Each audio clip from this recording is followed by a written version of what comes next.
Welcome back to the Rosy Romantic. I'm Bree, and today we're going to talk about romantic tropes that I'm not falling for anymore because it's wasting my time. I don't like it. I don't know why I started in the first place when I know this trope is about to appear. So if you're interested in that, stay tuned. Also, feel free to like, comment, and subscribe. So grab your drinks, grab your snacks, and let's chat. Let's start with the trope that I'm so done with, and that is love at first sight or insta love. When we were watching Disney and we were seeing all these couples like Aladdin and Jasmine and Cinderella, Prince Charming, like we were like, oh, like romance, and we loved it, we enjoyed it. But once you've just seen enough of that, you're like, okay, I need something more. I need some more dynamics to this to enrich the story. Otherwise, where's the love story? And when Disney did insta love, they gave a lot of drama with it. And that is the only way this works. Because if you just meet and you're like, oh, he's the one, she's the one, they're the one. How? I didn't see it. Where is the love story? So you have to, build these layers and explain this to me. Yes, you can. You have to. Insta love does not work for me unless there's a lot of drama. Okay, think about A Walk to Remember. With Jamie and Landon, I can't, there are no words because this insta love kind of like, they start off as friends, well, contentious friends, then friends to lovers, but you could just feel this like, right when they instantly meet, like there's just like, cha-cha-cha-cha-cha. Because if you don't have the chemistry and you don't have the drama, then lines like, don't fall in love with me, won't hit the second time. Tell me why she says this to Landon. Jamie says this to Landon, don't fall in love with me. And I'm sitting there going like, when I was first watching it, that line is so cheesy. Like, why do they put that in there? The second time I hear it, okay, I told you not to fall in love with me. Why was I in tears? Why was I in tears? Number one, chemistry. Number two, the drama. So if you don't have that, it won't work. The second trope that I can't stand are slow burns that take forever. Because I love a good slow burn. I love when characters are trying to figure out their feelings and, they're testing the chemistry waters. Like, that's all exciting. It's all part of the love story. Just like in Love, Rosie. That movie right there, they did what they needed to do. Because it makes sense for their characters, where they were in life, when they were so young. They're trying to learn, about love and life and growing into different people. And do they love who they are, now or where they were back then? Like, that makes sense. But when characters are changing and evolving and the relationship is not, that doesn't make any sense.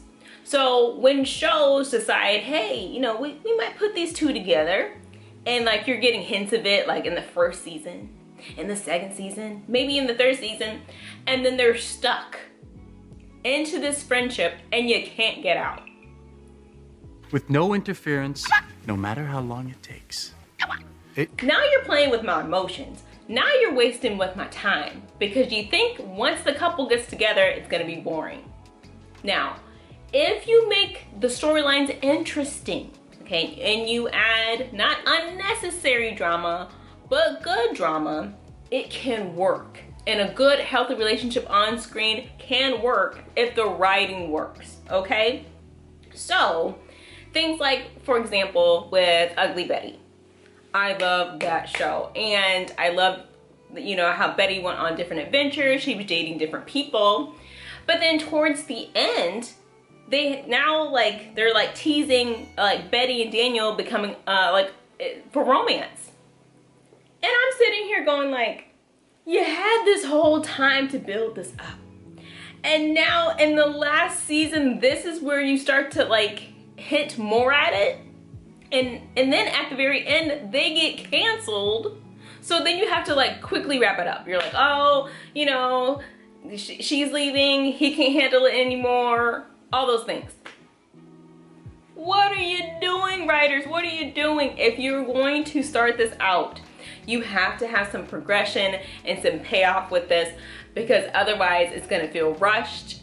And then me, the shipper here, I'm gonna have my heart broken. Now, does it happen all the time with characters and works with their chemistry? Sometimes they, you write it out and it doesn't work, that's okay. But if you see chemistry and you see that storyline progressing, don't leave them there forever. She's got a point. Either you're gonna progress or not, just tell us and let us know. At least the bear let us know. They're like, ain't nothing gonna happen with them. Finally, you gave us an answer, and now I can go cry. Why? The third trope that gets on my last nerve is the cheating narrative. Oh, here it goes. It's okay if they cheat.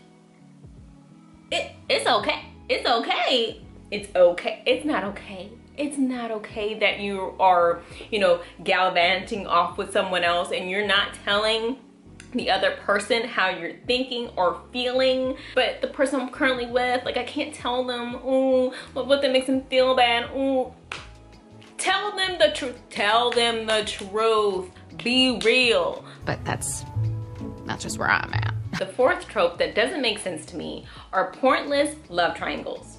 Now, we had the most famous love triangles, which were Jacob, Edward, Bella.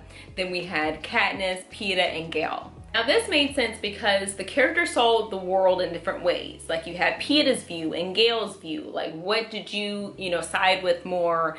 And for the, the character of Katniss, what did she gravitate more towards? For Bella, same thing.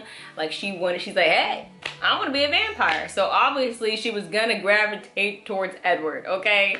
What if, I just thought of it. What if, like, Bella also, like, changed her mind? She's like, you know what? I want to be a werewolf.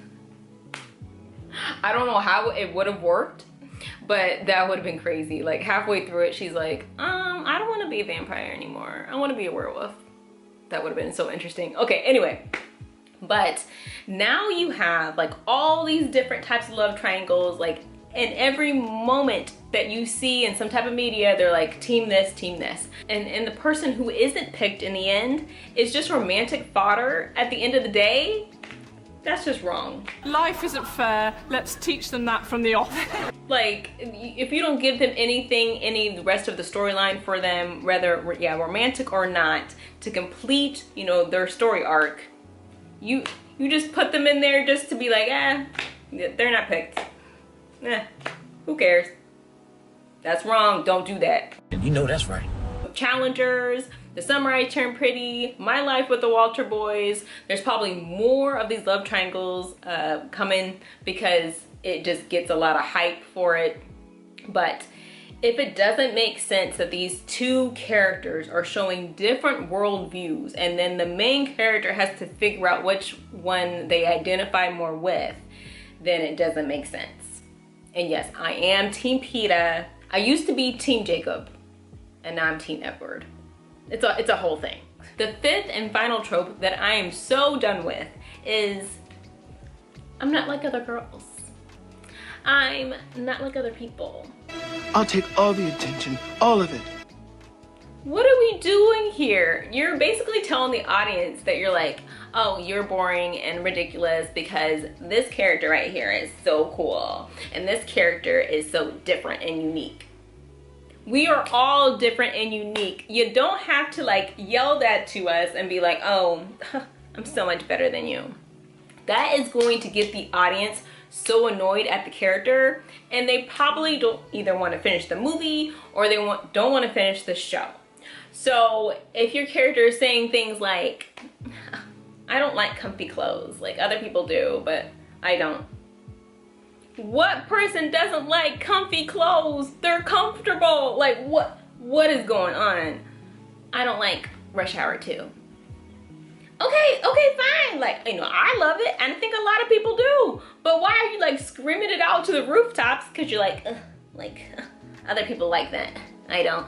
Do you know what your problem is? I don't like the Hunger Games. Like, it's not for me.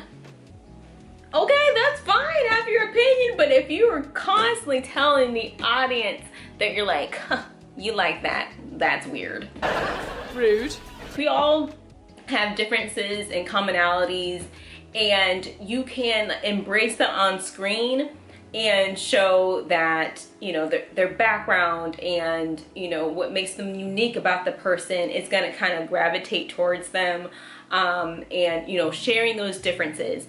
But when you are just being ostentatious and being constantly telling people like you're better than them, that's not cool. That's not fun, and you don't want to watch it. And you know that's right. Let me know in the comments down below, what are some romantic tropes that you can't stand anymore? Let's chat about that, and I hope you have a comfy and cozy rest of your day. Bye.